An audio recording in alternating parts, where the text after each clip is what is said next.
Okay. Today's sponsorships. The Talmud Torah sponsor is Avraham and Shaindy Kelman, in memory of our parents and in recognition of the hard work of Rabbi Silber. Arava encourages our community and the internet listeners to learn Torah and midos in his own special, effective style. May you go from strength to strength to 120. The week of learning is Ilan and Elise Roth. In honor of joining the show as a married couple, they're looking forward to being part of the suburban community. And Daf Yomi is Melanie and Milton Gertner in honor of the birth of a granddaughter to Shelley and Bobby Dolitsky. Esther Firma, Lucy Olivia, as she has arrived early, please keep her in mind for Refuah Shalema for Esther Firma Bash Shoshana Tova. Okay, so we are. Okay, thank you. Okay, so we are on the, I think 7 lines down on the top of Mem Daled Amud Aleph. Amar le Abaye le Rabba. So we just discussed yesterday the mitzvah in the mikdash of Arava and of Lulav, and of that we would do it all 7 days, except if Shabbos would fall on one of the other days. But if Shabbos fell on the first day for Lulav, or if Shabbos fell on the 7th day for Arava, we would do it all 7 days in the mikdash. And it was a mitzvah d'oraisa to take the Lulav or take the Arava and go around the Mizbeach all 7 days of Sukkot in the mikdash. Now we're going to discuss what is the mitzvah outside of the Beis HaMikdash. Now that we no longer have a Beis HaMikdash, what do we do in memory of the mikdash? So Amar le Abaye le Rabba. Ma'ishna lulav da'avdinan le'shiva zecher le'mikdash. What's the difference between lulav, which there's no mitzvah d'oraisa to shake lulav all 7 days outside of the Beis HaMikdash, but we still do it. We all know that we take our lulav every day of Sukkot, zecher le'mikdash, which means in memory of the mikdash, which we should remember what we would do when the Beis HaMikdash was around. U'ma'ishna arava delo avdinan le'shiva zecher le'mikdash. We know we don't take the aravos all 7 days on Hoshana Rabbah. We take the Arava, but not the rest of Sukkot. So why? It's the same thing. In the Mikdash there were 7 days daraisa. So and by Lulav we do it all 7 days. So why Arava do we only do 1 day? Amrle hoel va'adam yotze yedei chalvaso ba'arava sheba Lulav. Since you have an Arava in your Lulav and you're taking your Lulav anyway, so you kind of killed 2 birds with 1 stone. You took your Lulav, which was Zecher LaMikdash for the mitzvah of Lulav. You happen to have an Arava in your Lulav, so that your Yotze, you've done both things. You've done your mitzvah of Lulav and your mitzvah of Arava. So Amar Le responded back to him, Hahu mishub Lulav hudaka avad le. When you're making a memory of something, it's not something that you just, oh, well, you were Yotze. It needs to be clear that you're remembering it. You were doing it because of Lulav. You weren't doing it because of Arava. So if you weren't doing it because of Arava, how is that going to be a Zecher LaMikdash? How is that going to be a memory of what we used to do in the Mikdash? V'chi teima, and if you'll say, to come magbale, v'hader magbale, that what you would do, it is clear what you're doing, because you would pick up the Lulav once, that would be for the mitzvah of Lulav Zecher LaMikdash, and then you would pick up your Lulav again, and the second time you'd be doing it would be for the mitzvah of Arava. So then it would be clear, why are you picking it up again? It must be you're doing it for the Arava. V'hamaisim b'chol yom, but this happens every day, de lo kavdinan hachi, that nobody's doing this. So that would work, but it's clear that that's not what we do. Nobody takes their lulav twice a day.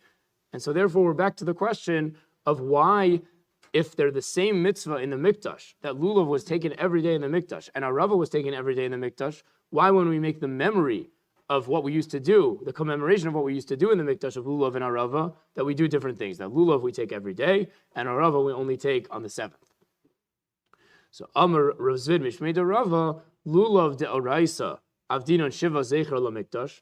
Lulav, the Gemara thinks right now, is a mitzvah de Oraisa in the mikdash. That part's true, that we do Shiva Zecher LaMikdash, that we take it all 7 days as a commemoration of what we did in the mikdash. Arava derabanan, the Gemara is thinking right now, the whole mitzvah of Arava is only derabanan.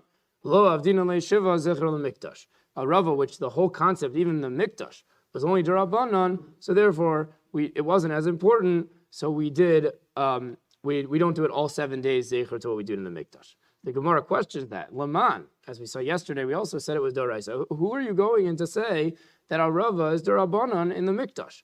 Ilema la abashol. If you'll tell me we're going in the opinion of Abba Shaul, Ha'amar Arvei Nachal, Ksiv Shtayim, when you look at the pasuk that talks about the mitzvah of lulav, it says plural the willows of the river willows plural. So Ksiv Shtayim, he makes a drasha that it says arve, which is plural. Achas lulav va'achas lamikdash. He understands there's two mitzvahs of Arava being spoken about in the pasuk of lulav.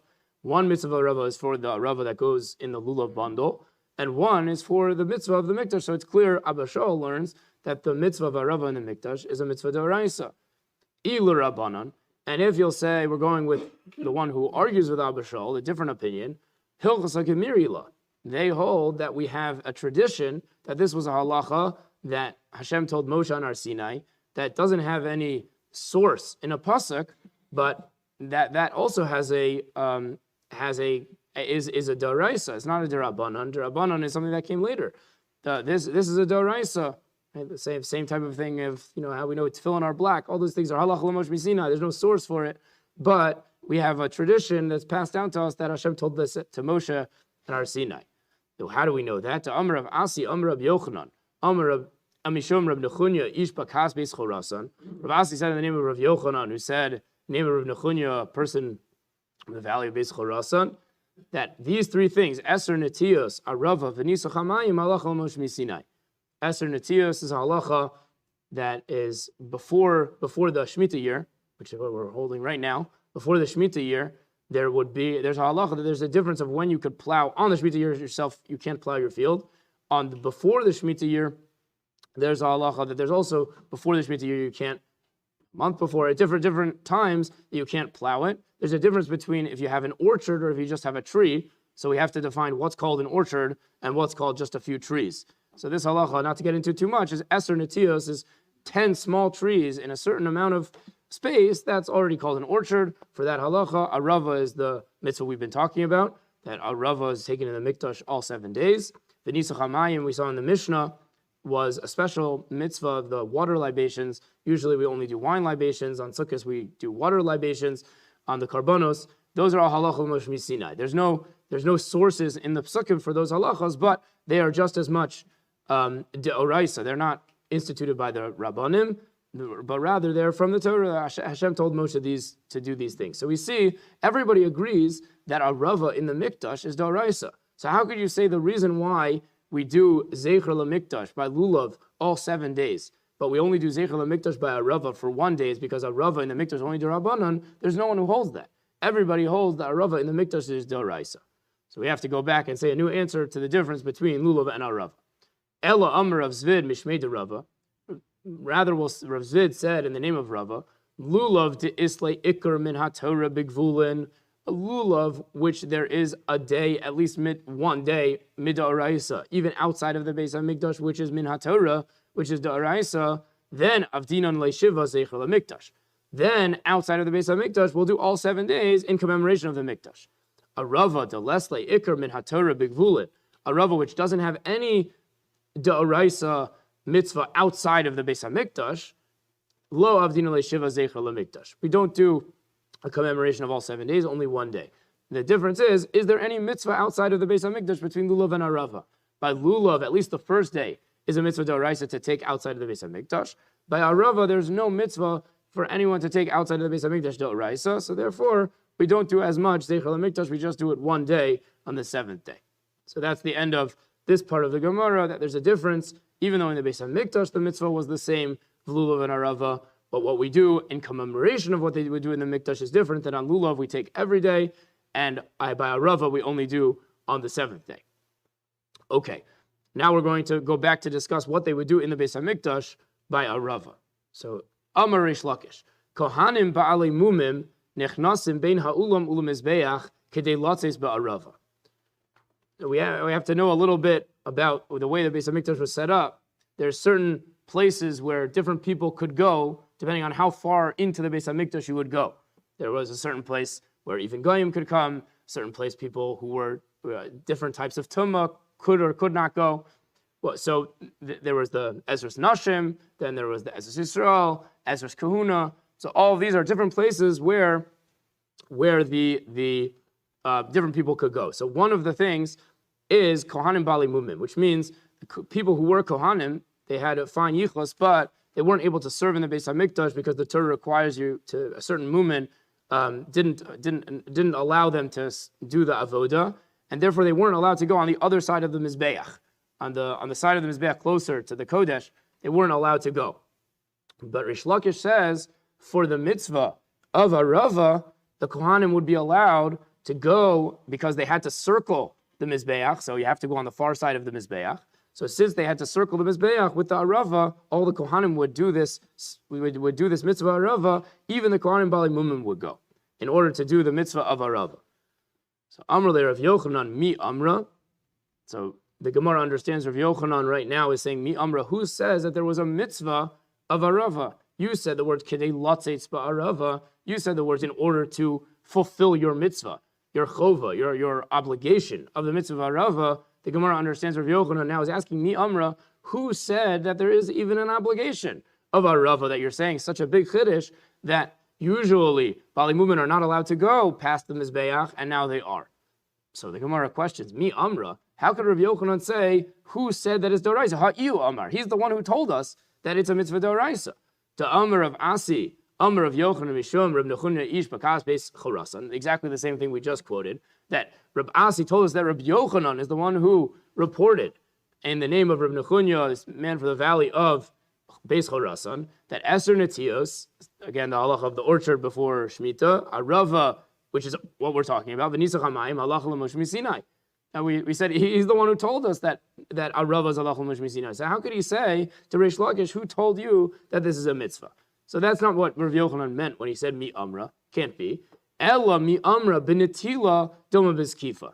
So he's going back to what we proved wrong yesterday, but maybe what he meant was, who told you that there's a mitzvah of taking it, which means therefore every Kohen, all the Kohanim are walking around the Mizbeach, dilma b'skifa, maybe it's just a mitzvah to put them around the Mizbeach, and therefore one Kohen could do it.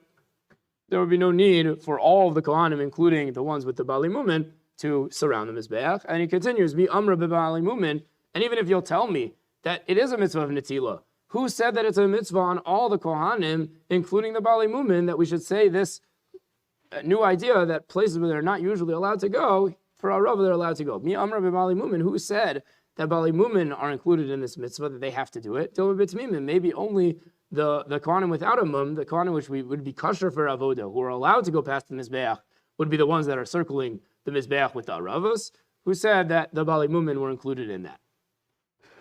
Okay, so we finished that part. Are the Bali Mumin, it seems to be a Machlokas, Rish Lakish, and Rav Yochanan. Was it all the Kohanim who had to do it, or just the ones who would be able to do the avoda?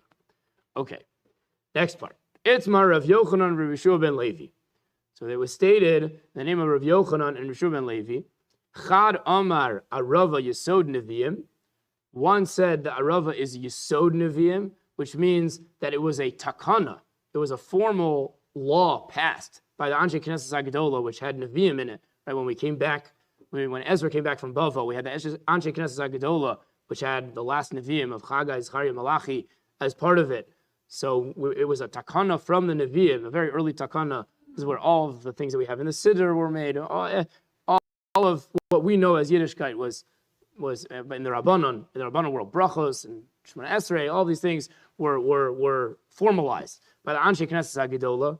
So maybe they made this takana. One says they are the one who made this takana of Arava, and it was a real law that Rashi says the nafkamina. We'll see on the Amud Beis that the difference of being a real law as opposed to what we're going to say of a minhag is that we would make a bracha on it because it's a real mitzvah d'Rabbanan. V'chad amar Arava minhag neviim. And one says, one of these people, Rav Yochanan or Rav Yeshua ben Levi, said that Arava was something that the Nevi'im taught us to do, that they encouraged us to do. They created this minhag, this custom, but it was not a formal law that was passed by the Anshe Knesset Agadola, and therefore we would not make a bracha on taking the Arava. So right now the Gemara is thinking, we're going to question that, but right now the Gemara is thinking that they're talking about even in the Beis HaMikdash. That this was either a law formally passed by the Anshe Knesset Agadola or a minhag, but either way it would be d'Rabbanan. So Tistayim to Rabbi Yochanan Huda Amar Yesod Neviim. So we had this, we didn't know who said what. We know Rabbi Yochanan ben Levi argued about, is it a formal takana? Was it a formal law? Or was it just something that they told us that it would be something that was good to do? So let's prove that we can figure out Rabbi Yochanan is the one who said Yesod Nevi'im, and obviously by process of elimination, Rabbi Yeshua ben Levi is the one who said Minhag Nevi'im. So let's prove that Rabbi Yochanan is the one that said that it was a formal takana. To Amr Rabbi Yochanan, because Rabbi Avo quoted that Rabbi Yochanan said, Arava Yesod Nevi'im. Sometimes it's harder to figure it out. This one's easy. Baruch Hashem, he said it straight up, that Arava was a takana made by the Nevi'im. Tis times. The Gemara says, you've proven it. Good job. So we know that Rabbi Yeshua ben Levi was the one who said Minhag Nevi'im, and Rabbi Yochanan is the one who said Yesod Nevi'im. So Amr le Rabbi Zeir le Rabbi Avo. Mi Amr Rabbi Yochanan Hachi. So Rabbi Avo made this testimony that Rabbi Yochanan said Yesod Nevi'im, and Rabbi Zeir said, did Rabbi Yochanan really say that? Va'amr Rabbi Yochanan, again, we've had this is the third time we've had this today. Va'amr Rabbi Yochanan Mishom, Rabbi Nechunya ish bakas beis chorasan. Rabbi Nechunya said that, Rabbi Yochanan said, the name of Rabbi Nechunya, this man from the valley of Beis Chorasan, that Ezer Netzios Arava and Nisach HaMayim are halacha l'mosh misinai. Again, the halacha about an orchard before Shemitah of how you could plow it, the halachas of Arava, which is what we're talking about, and Nisach HaMayim, the water libations, are all halacha l'mosh misinai, which means d'oraisa. So how could you tell me that Rabbi Yochanan told you that Arava was a takana if we know Rabbi Yochanan said it's halacha l'mosh misinai, it's a mitzvah d'oraisa? So Ishtomim Kechadasha, he was silent.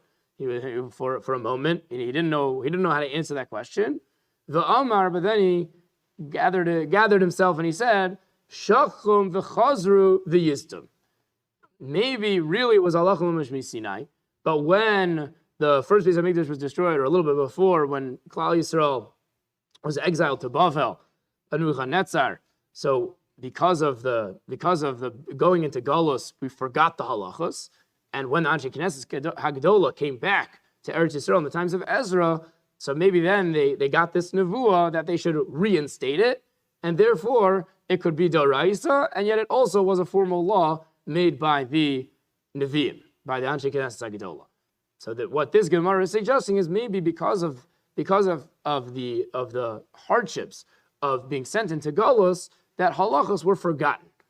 So the Gemara questions, could Rabbi Yochanan really have held that the people in Bavel didn't remember the halachos? Umi Amr Rav Yochanan Hachi, did Rav Yochanan really say that because of the hardships of Galus, the people in Bavel don't remember the halachos?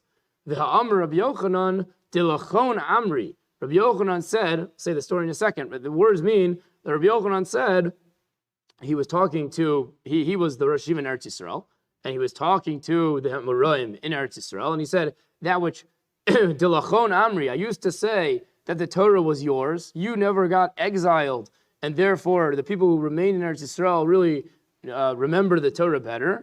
But because of this story that just happened, which we'll say in a second, Dilahon, the people in Bavel really remember, and therefore the Torah really belongs to them. The Bavel really kept the halachas and remembered everything. So therefore the Gemara is asking, how can it be that Rabbi Yochanan held that because of the hardships of Galus, all of the people of Bavel forgot, when we have this statement from Rabbi Yochanan saying that he found out that the people from Bavel really remembered the Torah better than the people from Eretz Yisrael. So what was this story? Why did Rabbi Yochanan say this?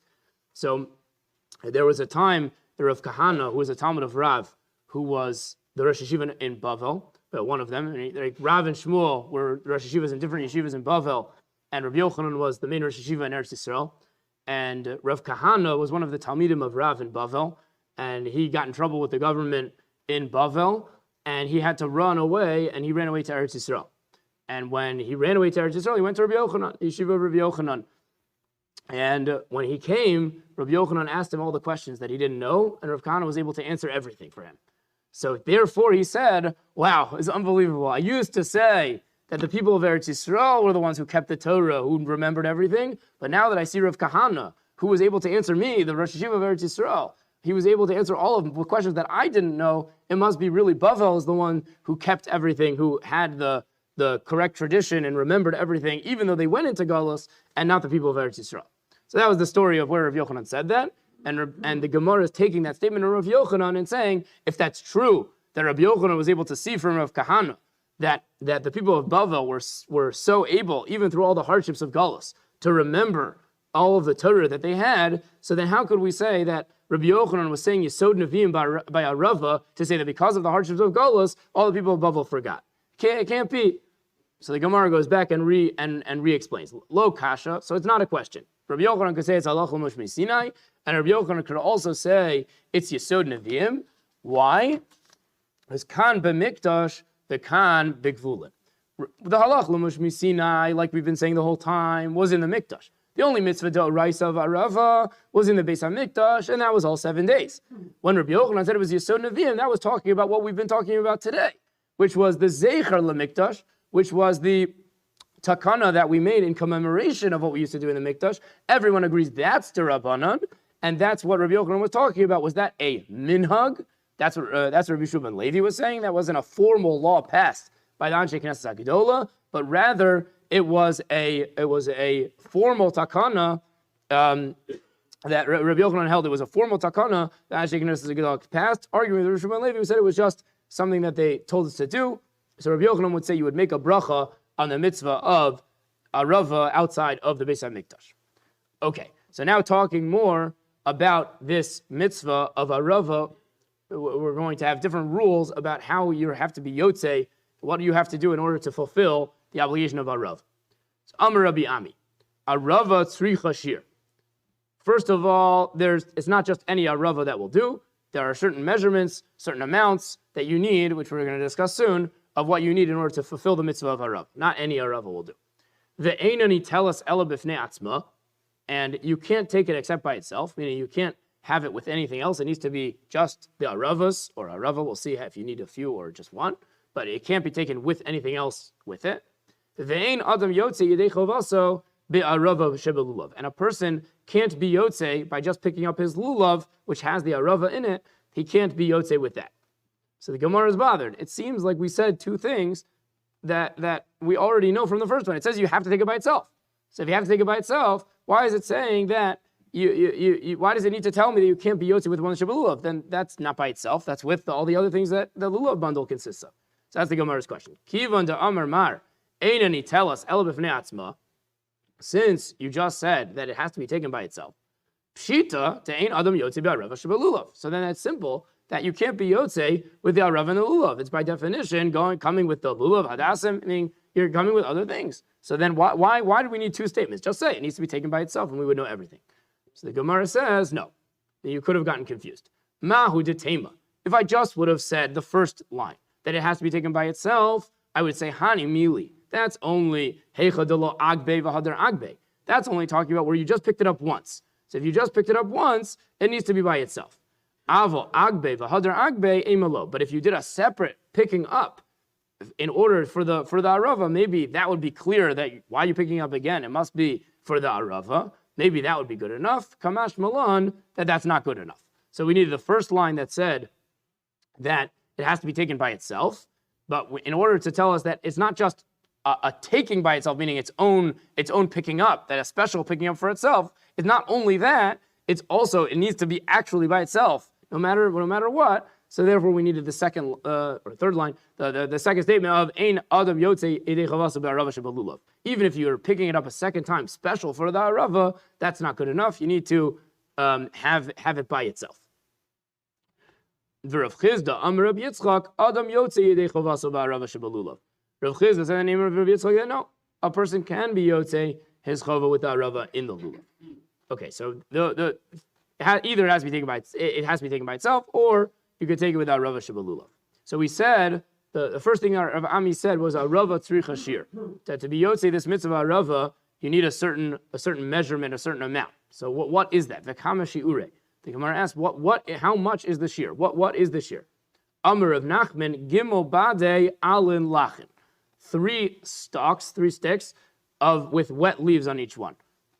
Rav Nachman says you need 3, and they need to have fresh leaves. They can't be dried out. Rav Sheshes Amar afilu ola echad ubad echad. Rav Sheshes said even one leaf, and the Gemara thinks right now it's saying one leaf separate from one stick. So you could have a leaf that fell off, and a stick just that came from the willow without any leaves on it. And if you have the leaf in your hand and you have the stick in your hand, that's good enough. So the Gemara says ola echad ubad echad salkataitach.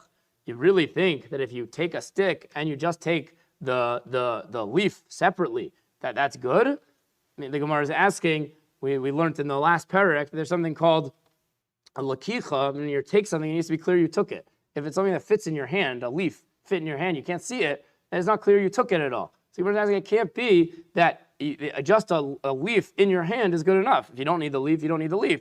But if you need the leaf, it needs to be clear that you took the leaf. So the Gemara says that's not what it meant. It didn't mean separately a leaf and a stick. Ela ema afilu Allah echad bibad echad. It meant even if you just had one leaf on one stick, it's still attached. That's what it's good. He's coming to argue on Rav Nachman, who said you needed 3 stalks, 3 sticks, three branches with fresh leaves. It sounded like plural leaves. And he's saying no, just one stick with one leaf on it is good enough. Okay, so now we have some stories going back to our, is it Yesod Nevi'im, which again meant it was a formal takana that we should do Zecher LaMikdash, in commemoration of what they do in the Mikdash, and therefore we would make a bracha, or it was a Minhag Nevi'im, that a very old custom, from the Anshe Knesset Gedolah, who taught us that this is what we should do, but we would not make a bracha. So Amar Evo, the father of Rav, one of the earliest, I think it would be like a in-between of the Tanoim and Amoraim, have a kamina kamei to Rabbi Elazar bar Tzadok. I was by Rabbi Elazar bar Tzadok, a Tana, va'aisi hahu gavra Arava kamei, and a certain person brought an Arava in front of him. Shakel, he took it. Chavet, he waved it around. V'lo baruch, and he didn't make a bracha. So if he didn't make a bracha, kasavar minhag nevi'im. So I see Evo, who was this very early person, held that it was just a minhag. There was never a formal law passed, and therefore there would be no bracha on shaking the Arava. Evo v'chizkiya b'nei Barte de Rav. So now we have a few generations later, right? Evo was the father of Rav. Now we have another Evo, but it was a grandson of Rav, assumed named after his father. But you have the sons of the daughter of Rav. So you have Evo and Chizkiya, who are the grandchildren, the sons of the daughter of Rav. Aisu Arava l'kamei de Rav. So they brought their grandfather the Arava. Chavet v'lo baruch. He also waved it and didn't make a bracha. Kasavar minhag nevi'im.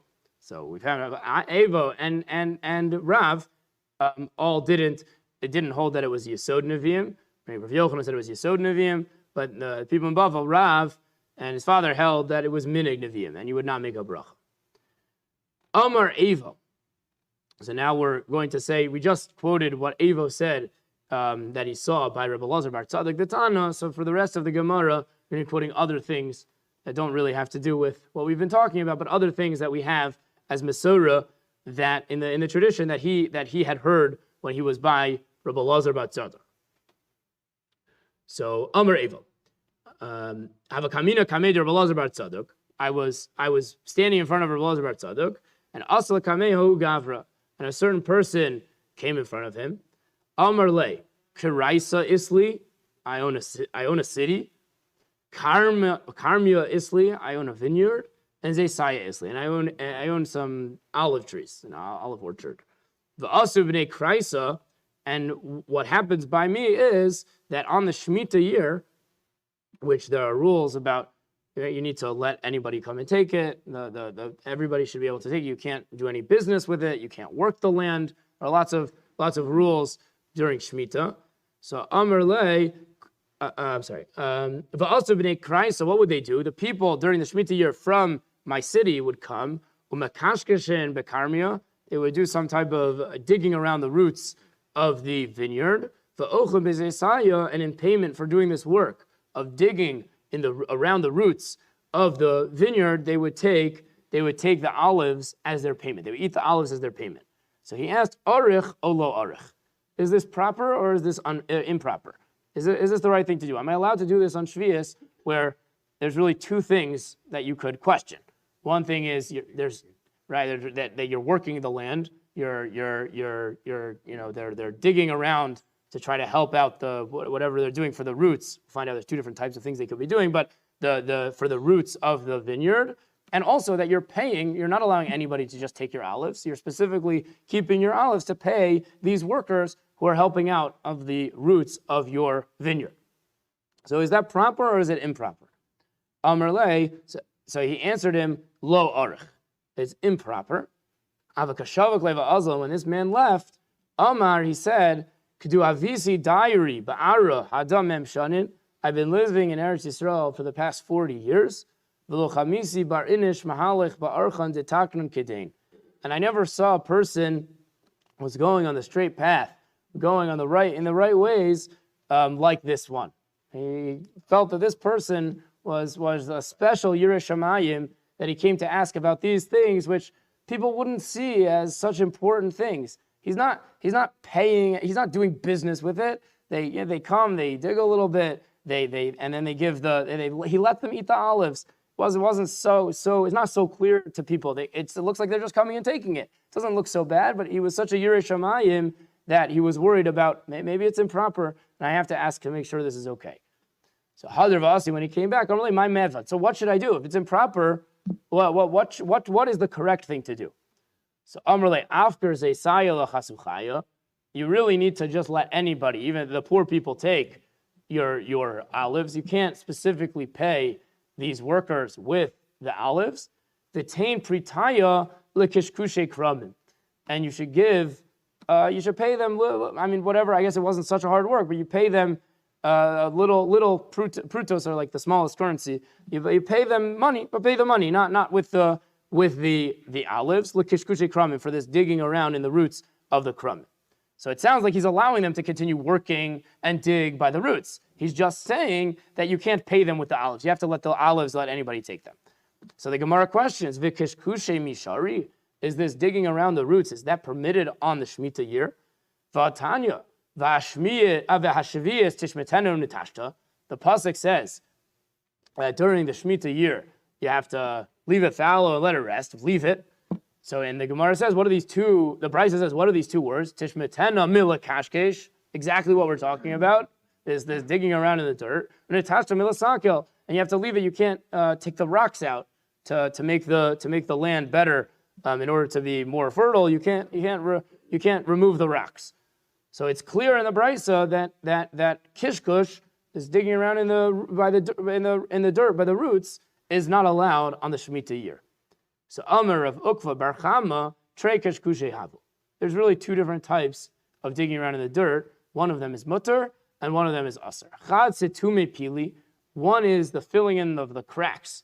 Apparently, I don't know so much about this, but apparently, if the roots of the vineyard would be not all the way in the dirt, so they could dry out and the vines would stop producing fruits. So if you're covering up the roots so they shouldn't dry out, so that's saving the tree, that's allowed on Shemitah. You're allowed to save your trees.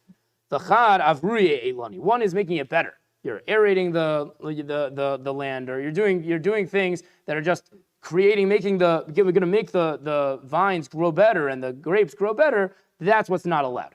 Avruye elani aser, to aerate the land, to dig in the land so that it grows better, is not allowed. Situme pili shari, but to just fill in the cracks where the roots are showing, which if you don't, would cause your trees to dry up. So then that's allowed, and therefore I guess he understood that's what was going on in the story. That was the kishkush, which was just keeping them alive, keeping the trees alive, and therefore it was mutter. The only problem in the story was the fact that he was paying them with the olives, and he didn't let anyone take the olives.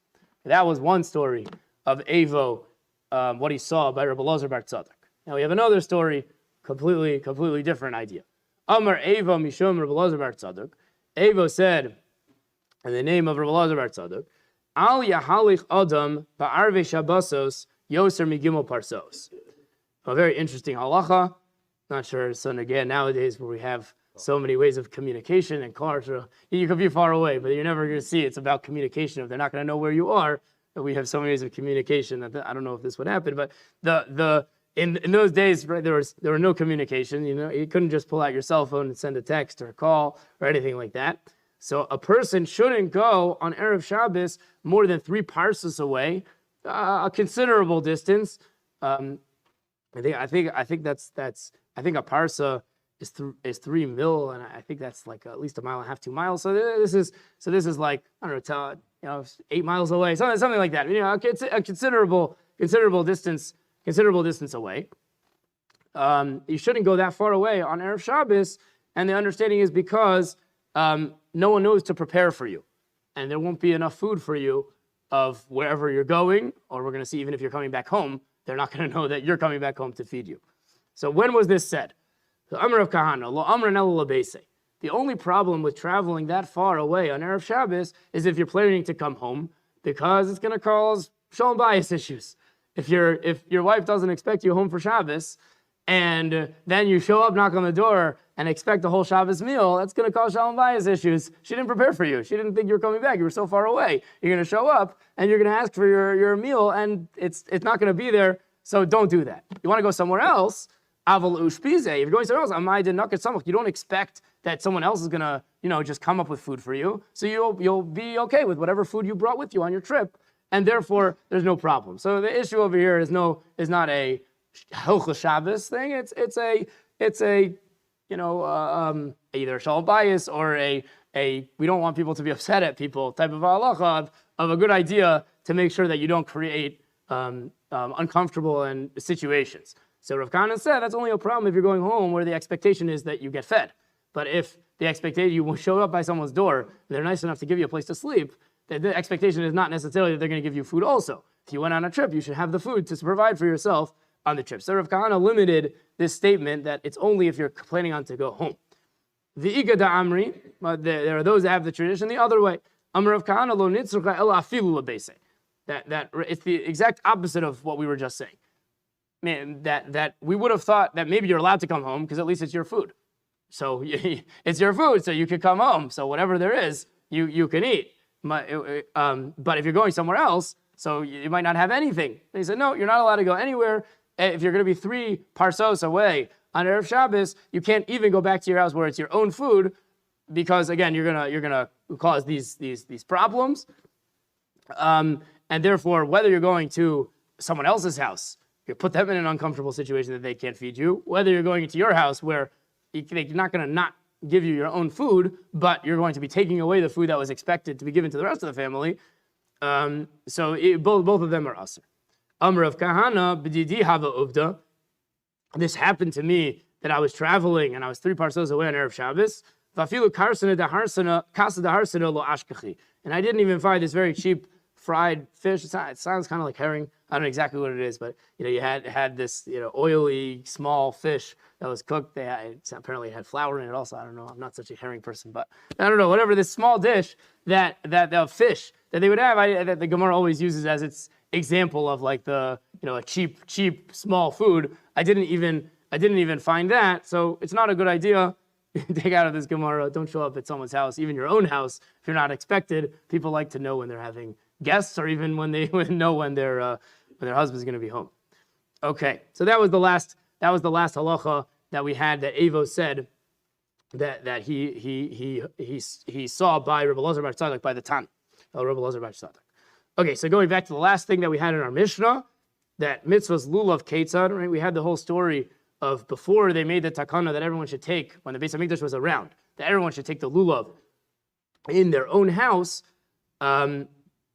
We had the way they would do it is we saw that on the first day, if the first day of Yom Tov is Shabbos, so you would do this mitzvah of lulav even in the Beis HaMikdash. So we said, well, how are you going to do that? You can't bring your lulav to the Beis HaMikdash; it's carrying. So what are you going to do? So we said there was this. Everyone would go on Friday and they would bring it to the Harabayis, and they would give their lulavim to the Gabayim, and they would set it up on these benches. So now we need to know what the benches look like, but to understand this next Gemara, but they would have these benches around the Harabayis, around the Temple Mount, and they would put the lulavim on these benches.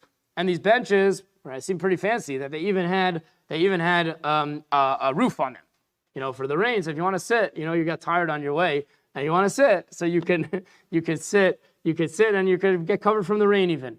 So the way our Mishnah said it was they would put it on top of these benches, al gabe the itztaba. So we have to remember the Mishnayos were oral, right? It's Torah Shebal Peh. It was all given orally. And it's even a question, even how late it was written down. Was it written down in the times of the end of the Tanoim by Rabbi Yehuda Hanasi, or was it not written down till much later? Rabbi Yehuda Hanasi just ordered and made an official Seder. That's a question, what happened. But for sure, the Mishnayos were oral. So what they would do is they would have people who were the specific people who were the memorizers. You find the best guys who just have crazy memories, and what they're important to do is just remember the right words of the Mishnah, because as you've been in Daf Yomi, you see all the Gemaras. You see the Gemaras are so, what exactly is the Girsa could change the halacha completely. So what we would do, we have people who their sole job, they were called a Tana, not the Tanoim that we talk about, the generation of Tanoim, but a Tana who his job is to remember the Brises and the Mishnayos, the Girsos, the different languages that it uses. Their job was make sure you remember it. So one of these people, we're going to say, one of these people whose jobs was to remember it, was telling Rav Nachman that the Girsa to the correct Girsa to this Mishnah was not the way we had it. We had it as they put the lulavim on al-gabei. The word is on top of the safs, on top of the itztaba, the platform, which is the bench. He said it's al-gag instead of a beis, which is al-gav of the on top of the bench. He had al-gag ha-itztaba on the roof of the itztaba, which means the part that was protecting from the rain. You put the lulavim on top of that. So you don't put the lulavim on top of the place where people sit, but rather you put the lulav on top of the place which is protecting the people who are sitting from the rain. So that's what he had, that he memorized, that this was the correct Yersa. So Tani Tana, so now we're going to hear this story. Tani Tana Kameder of Nachman. So one of these people who memorized the Gersos of the Mishnayos and the Brises told Rav Nachman, it was an Amora, Sudarin al-Gag ha-itztaba, that they would arrange these lulavim on the roof of these benches, not on top of the benches. Amar lei, so Rav Nachman said to him, we're trying to drive them out? Why would you put them on the roof of the itztaba? Ela emal gava itztaba. You got this one wrong. Sorry, buddy. You're a good memorizer. You did great, but this one doesn't make sense. It can't be that the correct girsa is al gag ha-itztaba. It can't be that it's on the roof. If it dries out, it's puzzle. It can't be that you'd put it on the roof. There would be no reason for that. Rather, the correct Girsa is just one letter. Really, they're even right next to each other. Aleph. I don't know if that's why, but I don't know, it sounds kind of similar. You have to be very careful. Gav or Gag sound very similar, but it's rather al Gav ha-itztaba, and therefore it's protected by the top. And Amar Rachava, Amar Rabbi Yehuda, Harabayis Stav Kafel Haya. Just coming to say what the Harabayis looked like. Apparently, there were many of these benches, and not only was there one row of benches, it was doubled, meaning there was benches within benches. There were lots. I mean, we can imagine all of the people coming. It's hard to imagine, but we even have depictions of it in Josephus of what it looked like by Pesach, by when people were coming to the Harabayis. I mean, millions of people all coming with their sheep. I mean, we're talking a Sukkah, but he says you look out and it looks like his whole Yerushalayim is covered in snow. Everyone's coming with their carbon Pesach, with their sheep. All you could see for miles was these sheep. It was an unbelievable thing of how many people would come to be Ola Regel, to bring their carbon. So the same thing on Sukkot, everyone would come also to be Ola Regel on Sukkot. They needed a lot of space. They needed a lot of people. There's a lot of benches. And so they would have, the way Harabayis looked apparently was that you have all of these benches within benches where you have all these places for people to sit. Okay, so just to go over what we did today, we got up to the Mishnah. Just to go over what we did today, we had the discussion, first of all, of Lulav and Arava in the Beis HaMikdash are both D'oraisa, all 7 days. But outside of the Beis HaMikdash, Lulav, we do Zecher LaMikdash, in commemoration of the Mikdash, we do all 7 days. Well, we know we take our Lulav every day of Sukkot, except Shabbos, as we know. But all 7 days, no matter what day it is. But Arava, we only do on Hoshana Rabbah. So the question was, why is that?